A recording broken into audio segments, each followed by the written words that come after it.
Subtítulo: Clara Rivie. Clara Rivie era una joven de 10 años, perteneciente a una familia de labradores de una aldea del mediodía de Francia. Estaba completamente enferma desde los 4 años. Durante su vida, no dejó escapar una sola queja, ni dio una sola señal de impaciencia. Aunque desprovista de instrucción, consolaba a su afligida familia, conversando de la vida futura y de la dicha que debía encontrar en ella. Murió en septiembre de 1862, después de 4 días de torturas y convulsiones, durante las cuales no cesó de rogar a Dios. No temo la muerte, decía, puesto que una vida de felicidad me está reservada después. Decía también a su padre, que lloraba: consuélate, vendré a visitarte. Mi hora está próxima, lo siento. Cuando llegue, lo sabré y te lo advertiré antes. En efecto, cuando el momento fatal estuvo a punto de llegar, llamó a todos los suyos, diciendo: no tengo más que 5 minutos de vida, dadme vuestras manos. Y expiró como lo había anunciado. Desde entonces un espíritu golpeador vino a visitar la casa de los esposos Rivie, donde lo derribaba todo, y golpeaba la mesa como si tuviera una masa. Agitaba las colgaduras de las camas y las cortinas, y removía la vajilla. Este espíritu aparecía bajo la forma de Clara, su joven hermana, que no tiene más que 5 años. Según esta niña, su hermana le ha hablado muchas veces, y estas apariciones le hacen a menudo dar gritos de alegría y exclamar: pero, ¿veis qué linda está Clara? 1. Evocación de Clara Rivie. Respuesta: estoy cerca de vosotros, dispuesta a responder. 2. ¿De dónde os venían, aunque tan joven y sin instrucción, las ideas elevadas que habíais expresado sobre la vida futura, antes de vuestra muerte? Respuesta: del poco tiempo que tenía que pasar sobre vuestro globo y de mi precedente encarnación. Cuando dejé la tierra, era medium, y lo soy también volviendo entre vosotros. Esto era una predestinación, sentía y veía lo que expresaba. 3. ¿Cómo es que una niña de vuestra edad no se haya quejado durante 4 años de sufrimientos? Respuesta: porque el sufrimiento físico estaba dominado por una potencia más grande, la de mi ángel de la guarda, a quien veía continuamente cerca de mí. Sabía aliviar todo lo que sentía, hacía que mi voluntad fuese más fuerte que el dolor. 4. ¿Cómo os han prevenido del instante de vuestra muerte? Respuesta: mi ángel de la guarda me lo revelaba, jamás me ha engañado. 5. ¿Habíais dicho a vuestro padre: consuélate, vendré a visitarte? ¿Cómo es que, animada de tan buenos sentimientos para vuestros padres, venís a atormentarles después de vuestra muerte, haciendo ruido en su casa? Respuesta: tengo, sin duda, una prueba, o mejor dicho, una misión que cumplir. Si vuelvo a ver a mis padres, ¿creéis que es sin objeto? Estos ruidos, esta perturbación, estas luchas causadas por mi presencia, son una advertencia. Estoy ayudada por otros espíritus cuya perturbación tiene un objeto, como yo tengo el mío, apareciendo a mi hermana. Gracias a nosotros, muchas convicciones van a nacer. Mis padres tenían que sufrir una prueba. Cesará pronto, pero solamente después de haber llevado la convicción a una multitud de espíritus. 6. De este modo, ¿no sois vos en persona la que causa esta perturbación? Respuesta: soy ayudada por otros espíritus, que sirven para la prueba reservada a mis queridos padres. 7. ¿Cómo es que vuestra hermana os ha reconocido, si no sois vos quien producía estas manifestaciones? Respuesta: mi hermana no ha visto a nadie sino a mí. Posee ahora la doble vista, y no será la última vez que mi presencia vendrá a consolarla y animarla. 8. ¿Por qué, siendo tan joven, habéis sido afligida con tantas dolencias? Respuesta: tenía que expiar faltas anteriores. Había hecho mal uso de la salud y de la posición brillante de que gozaba en mi anterior encarnación. Entonces Dios me dijo: tú has gozado grandemente, desmedidamente, y sufrirás lo mismo. Tú eras orgullosa, serás humilde. Tú estabas envanecida de tu hermosura, serás desfigurada. En lugar de la vanidad, te esforzarás en adquirir la caridad y la bondad. He cumplido la voluntad de Dios, y mi ángel de la guarda me ha ayudado. 9. ¿Tendríais que encargar algo para vuestros padres? Respuesta. A petición de un medium, han hecho mis padres mucha caridad. Razón han tenido no rogar siempre con los labios, es preciso hacerlo con la mano y el corazón. Dar a los que sufren es orar, ser espiritista. Dios ha dado a todas las almas el libre albedrío, esto es, la facultad de progresar. Ha dado a todas la misma aspiración, y por esta razón, la ropa de paño burdo está más cerca de la ropa de oro de lo que generalmente pensáis. Por lo tanto, estrechad las distancias por la caridad. Introducid al pobre en vuestra casa, animadle, levantadle, no le humilléis. Si se supiese practicar por todas partes esta gran ley de la conciencia, no se tendría en épocas determinadas esas grandes miserias que deshonran a los pueblos civilizados, y que Dios envía para castigarles y abrirles los ojos. Queridos padres, rogad a Dios. Amaos. Practicad la ley de Cristo, no hagáis a los otros lo que no quisierais que os fue hecho. Implorad a Dios que os prueba, manifestándoos que su voluntad es santa y grande como Él. Sabed, previniendo el porvenir, armaros de valor y de perseverancia, porque estáis llamados a sufrir todavía, y es necesario saber merecer una buena posición en un mundo mejor, donde el conocimiento de la justicia divina es el castigo de los malos espíritus. Siempre estaré cerca de vosotros, queridos padres. Adiós, o mejor, hasta luego. Tened resignación, caridad y amor a vuestros semejantes, y un día llegaréis a ser dichosos. Clara. Anotación. ¿Qué hermoso pensamiento es este? La ropa de paño burdo está más cerca de la ropa recamada de oro de lo que generalmente pensáis. Es una alusión a los espíritus que, de una existencia a otra, pasan de una posición brillante a otra posición humilde o miserable, porque muchas veces expían en un centro ínfimo el abuso que han hecho de los dones que Dios les había concedido. Es una justicia que todo el mundo comprende. Otro pensamiento no menos profundo es el que atribuye las calamidades de los pueblos a la infracción de la ley de Dios, porque Dios castiga a sus pueblos como castiga a los individuos. Es cierto que si practicasen la ley de caridad, no habría guerras ni grandes miserias. ¿El espiritismo conduce a la práctica de esta ley? ¿Será por esto que encuentra enemigos tan encarnizados?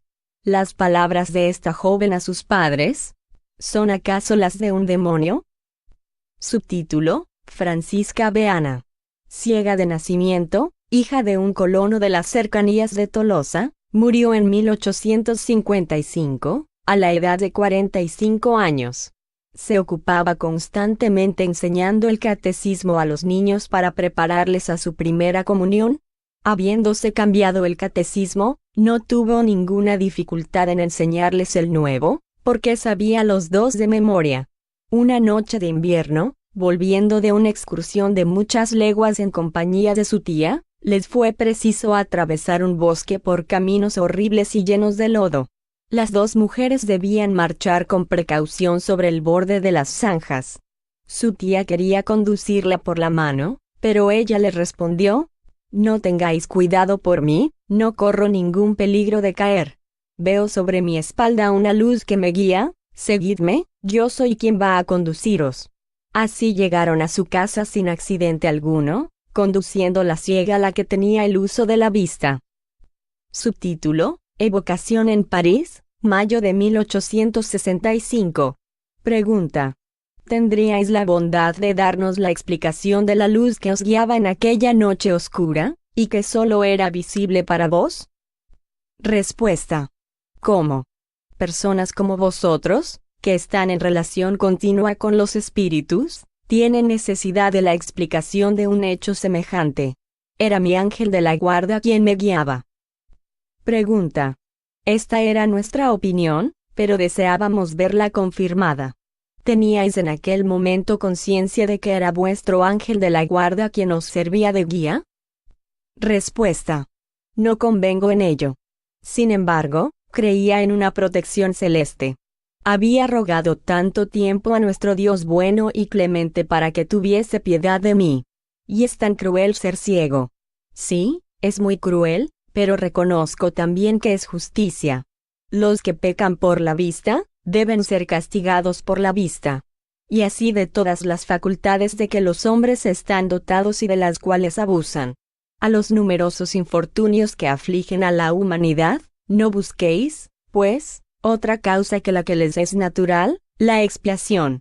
Expiación que no es meritoria sino cuando se sufre con sumisión, y puede ser suavizada por la oración atrayendo las influencias espirituales que protegen a los culpables del penitenciario humano y derraman la esperanza y el consuelo en los corazones afligidos que sufren. Pregunta: ¿os habéis dedicado a la instrucción religiosa de niños pobres? ¿Os ha causado trabajo adquirir los conocimientos necesarios para la enseñanza del catecismo, que sabíais de memoria a pesar de vuestra ceguera y de haberse cambiado? Respuesta: los ciegos tienen en general los otros sentidos dobles, si puedo expresarme así. La observación no es una de las menores facultades de su naturaleza. Su memoria es como una papelera donde están colocadas con orden. Y no desaparecen nunca las enseñanzas cuyas tendencias y aptitudes tienen.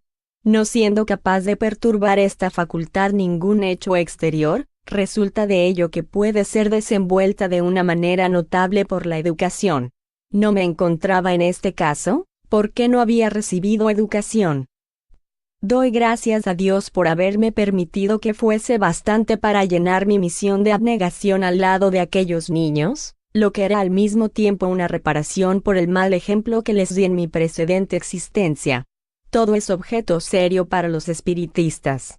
Para eso no deben sino mirar a su alrededor, y les será más útil que el dejarse extraviar por las sutilezas filosóficas de ciertos espíritus, que se burlan de ellos, lisonjeando su orgullo con frases de gran efecto, pero vacías de sentido. Pregunta: por vuestro lenguaje, os consideramos adelantada intelectualmente, lo mismo que vuestra conducta en la tierra es una prueba de adelanto moral. Respuesta: me falta adquirir mucho todavía. Pero hay personas en la tierra que pasan por ignorantes, porque su inteligencia está velada por la expiación. Mas estos velos caen a la muerte, y los pobres ignorantes son muchas veces más instruidos que aquellos que les desdeñaban. Creedme, el orgullo es la piedra de toque en que se reconocen los hombres. Todos aquellos cuyo corazón es accesible a la lisonja, o que tienen demasiada confianza en su ciencia, están en el mal camino. En general no son sinceros. Desconfiad de ellos. Sed humildes como Cristo, y llevad como Él vuestra cruz con amor, a fin de tener acceso en el reino de los cielos. Francisca Beana. Subtítulo: Ana Vita. La pérdida de un hijo adorado es una herida que causa terrible pesar.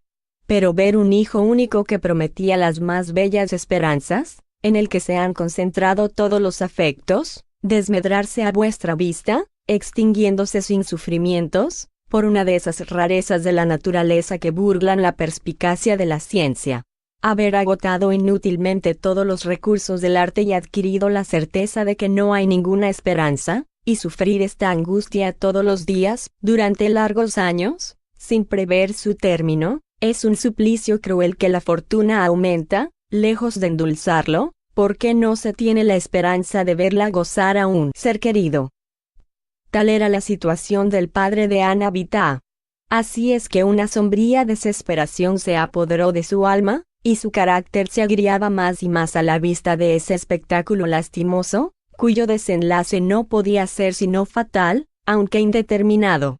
Un amigo de la familia, iniciado en el espiritismo, creyó debía interrogar a su espíritu protector sobre el particular, y recibió la contestación siguiente: con mucho gusto te daré la explicación del extraño fenómeno que tienes a la vista, porque sé que, al pedírmela tú, no te mueve una curiosidad indiscreta sino el interés que tienes por esta pobre niña, ¿Y por qué será para ti, creyendo en la justicia de Dios, una enseñanza provechosa? Aquellos a quienes quiere herir el Señor deben bajar su frente y no maldecirle y rebelarse, porque no hiere jamás sin causa. Pronto debe venir entre nosotros la pobre joven, cuyo decreto de muerte suspendió el Todopoderoso, porque Dios tuvo piedad de ella. Y su padre, este desgraciado entre los hombres, debe ser herido en el solo afecto de su vida, por haberse burlado del corazón y de la confianza de los que le rodean. Por un permiso especial del Señor he contestado a lo que me has preguntado, porque es necesario que este espíritu esté ayudado para que el desprendimiento sea más fácil. El padre ha muerto después de haber sufrido el aislamiento por la pérdida de su hija. He aquí las primeras comunicaciones que han dado la una y el otro después de su muerte. La hija: gracias, amigo mío, por haberos interesado por la pobre niña, y por haber seguido los consejos de vuestro buen guía. Sí, gracias a vuestras oraciones, he podido dejar más fácilmente mi envoltura terrestre, porque mi padre no oraba. Maldecía. No le quiero mal, sin embargo. Esto era a consecuencia de su gran ternura por mí. Ruego a Dios le haga la gracia de ser iluminado antes de morir. Le impulso, le animo, mi misión es endulzar sus últimos instantes. A veces un rayo de luz divina parece penetrar hasta él, pero no es más que un relámpago pasajero, y pronto vuelve a caer en sus primeras ideas. No hay en él sino un germen de fe ahogada por los intereses del mundo, y que solo podrán desenvolver nuevas pruebas más terribles, mucho me temo. En cuanto a mí, no tenía que sufrir sino un resto de expiación, por esto no ha sido muy dolorosa ni muy difícil. En mi extraña enfermedad, no sufría, era más bien un instrumento de prueba para mi padre, porque sufría más por verme en aquel estado en que yo misma estaba resignada, y él no. Hoy he sido recompensada por esto. Dios me ha hecho el favor de abreviar mi morada en la tierra, y le doy las gracias. Soy feliz entre los buenos espíritus que me rodean. Todos nos dedicamos a nuestras ocupaciones con alegría, porque la falta de actividad sería un cruel suplicio. El padre, cerca de un mes después de su muerte, pregunta: ¿nuestro objeto al llamaros es el de averiguar vuestra situación en el mundo de los espíritus, para seros útil, si nos es posible? Respuesta: el mundo de los espíritus. Yo no lo veo. No veo sino hombres que he conocido y de los cuales ninguno piensa en mí ni me echa de menos. Al contrario, parece que están contentos por haberse desembarazado de mí. Pregunta: ¿os dais cuenta de vuestra situación? Respuesta: perfectamente. Durante algún tiempo he creído estar todavía en vuestro mundo, pero ahora sé muy bien que no estoy en él. Pregunta: ¿cómo es que no veíais otros espíritus alrededor vuestro? Respuesta: lo ignoro. Sin embargo, cerca de mí todo lo veo claro. Pregunta: ¿habéis vuelto a ver a vuestra hija? Respuesta: no, murió. La busco, la llamo inútilmente. Qué vacío horrible me ha dejado su muerte en la tierra. Muriendo, me decía que la encontraría sin duda. Pero nada, siempre el aislamiento a mi alrededor. Nadie me dirige una palabra de consuelo y de esperanza. Adiós, voy a buscar a mi hija. El guía del médium, este hombre no era ateo ni materialista, sino uno de aquellos que creen vagamente, sin preocuparse de Dios ni del porvenir, dominados como están por los intereses de la tierra. Profundamente egoísta, sin duda lo hubiera sacrificado todo para salvar a su hija. Pero por su provecho personal también sacrificaría sin escrúpulo los intereses de los demás. Fuera de su hija, no tenía afección por nadie. Por esto Dios le ha castigado, como sabéis. Le ha quitado su único consuelo en la tierra, y como no se ha arrepentido, tampoco la puede encontrar en el mundo de los espíritus. Como no se interesaba por nadie en la tierra, tampoco se interesa a nadie por él. Está solo, abandonado, ese es su castigo. Sin embargo, su hija está cerca de él, pero no la ve. Si la viese, no sufriría su castigo. ¿Qué hace? ¿Se dirige a Dios? ¿Se arrepiente? No, Murmura siempre, incluso blasfema.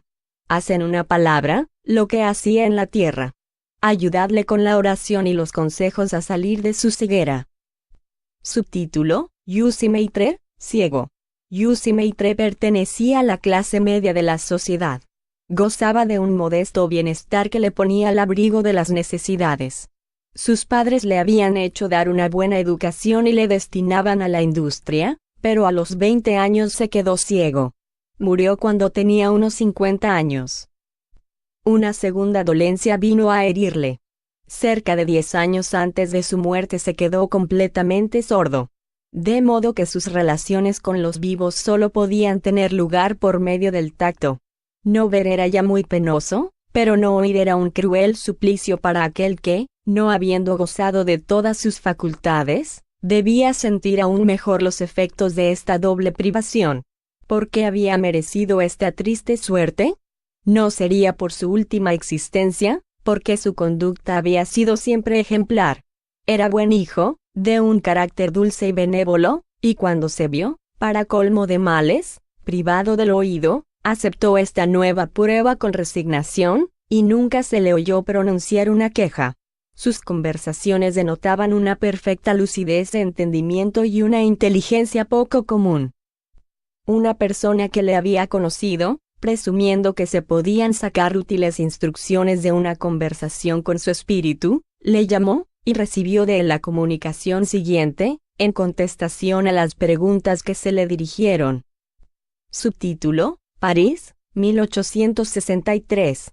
Amigos míos, os doy gracias por haberos acordado de mí, aunque quizá no hubierais pensado en ello, si no hubieseis creído sacar algún provecho de mi comunicación. Pero sé que os anima un objeto formal. Por esto vengo con gusto a vuestro llamamiento. Puesto que se me permite, dichoso soy en poder servir a vuestra instrucción. Ojalá que mi ejemplo pudiese aumentar las pruebas tan numerosas, que los espíritus os dan, de la justicia de Dios. Me habéis conocido ciego y sordo, y os habéis preguntado lo que había hecho para merecer semejante suerte. Voy a referíroslo. Sabed desde luego que es la segunda vez que he sido privado de la vista. En mi precedente existencia, que tuvo lugar a principios del último siglo, quedé ciego a la edad de 30 años, a consecuencia de excesos de todas clases que habían arruinado mi salud y debilitado mis órganos. Ya era un castigo por haber abusado de los dones que había recibido de la providencia, porque estaba ricamente dotado, pero en lugar de reconocer que yo era la primera causa de mi dolencia, acusaba de esta a la misma providencia, en la que, hablando francamente, creía poco. He blasfemado de Dios, le he renegado, le he acusado, diciendo que si existía, debía ser injusto y malo, puesto que así hacía sufrir a sus criaturas. Por el contrario, debía haberme considerado feliz por no verme en la necesidad de mendigar el pan como otros desgraciados ciegos. Pero no pensaba sino en mí, y en la privación de los goces que se me había impuesto. Bajo el imperio de estas ideas y de mi falta de fe, me había vuelto áspero, exigente, insoportable, en una palabra, para aquellos que me rodeaban. La vida en adelante no tenía objeto para mí. No pensaba en el porvenir, que miraba como una quimera. Después de haber agotado inútilmente todos los recursos de la ciencia, viendo mi curación imposible, resolví acabar más pronto, y me suicidé. Cuando salí de mi estupor estaba sumergido en las mismas tinieblas que durante mi vida. No tardé en reconocer que no pertenecía al mundo corporal, pero era un espíritu ciego. La vida de ultratumba era, pues, una realidad. En vano trataba de quitármela para hundirme en la nada. Chocaba en el vacío. Si esta vida debía ser eterna, como había oído comentar, estaría, pues, durante la eternidad en esta situación. Este pensamiento era horrible. No sufría dolor físico, pero explicaros los tormentos y las angustias de mi espíritu, es algo imposible. ¿Cuánto tiempo duró esto? Lo ignoro. Pero qué largo me pareció. Extenuado, fatigado, me puse sobre mí. Comprendí que una potencia superior me dominaba. Me dije que si esta potencia podía oprimirme, podía también aliviarme, e imploré su piedad. A medida que rogaba y que mi fervor aumentaba, alguien me decía que mi cruel situación tendría término. La luz se hizo, en fin, mi alborozo fue extremo cuando entreví las celestes claridades, y distinguí a los espíritus que me rodeaban, sonriendo con benevolencia, y a los que se mecían radiantes en el espacio. Quise seguir sus pasos, pero una fuerza invisible me retuvo. Entonces uno de ellos me manifestó: Dios, a quien has desconocido, ha tomado en cuenta tu conversión a Él, y nos ha permitido restituirte la luz, pero no has cedido sino a la fuerza y al cansancio. Si quieres en adelante participar de la dicha que se goza aquí, es necesario probar la sinceridad de tu arrepentimiento y de tus buenos sentimientos volviendo a empezar tu prueba terrestre. En tales condiciones, ¿que estarás expuesto a caer en las mismas faltas? Porque esta nueva prueba será más ruda todavía que la primera. Acepté solícito, prometiéndome con firmeza no faltar a ellas. Volví, pues, a la tierra con la existencia que conocéis. No tuve trabajo en ser bueno, porque no era malo por naturaleza. Me rebelé contra Dios y Dios me castigó. Vine a ella con fe innata, por esto no murmuré de Él, y acepté mi doble dolencia con resignación y como una expiación que debía tener su origen en la soberana justicia. No me desesperaba por el aislamiento en que me encontraba en los últimos años, porque tenía fe en el porvenir y en la misericordia de Dios. Me ha sido, además, muy provechoso, porque durante esa larga noche en que todo era silencio, mi alma, más libre, se lanzaba hacia el eterno, y con el pensamiento entreveía lo infinito. Cuando ha venido el fin de mi destierro, el mundo de los espíritus no ha tenido para mí sino esplendores y goces inefables. La comparación con el pasado me hace encontrar mi situación relativamente muy dichosa, y por ello doy gracias a Dios. Pero cuando miro adelante, veo cuán lejos estoy todavía de la dicha perfecta. He expiado, me es preciso reparar ahora. Mi última existencia ha sido provechosa solo para mí. Espero volver pronto a comenzar una nueva en que podré ser útil a los otros. Esta será la reparación de mi inutilidad precedente. Solamente entonces avanzaré en el camino bendecido, abierto a todos los espíritus de buena voluntad. He aquí mi historia, amigos míos. Si mi ejemplo puede iluminar a algunos de mis hermanos encarnados y privarles de caer en el fango en que he caído, habré comenzado a satisfacer mi deuda. Yusi.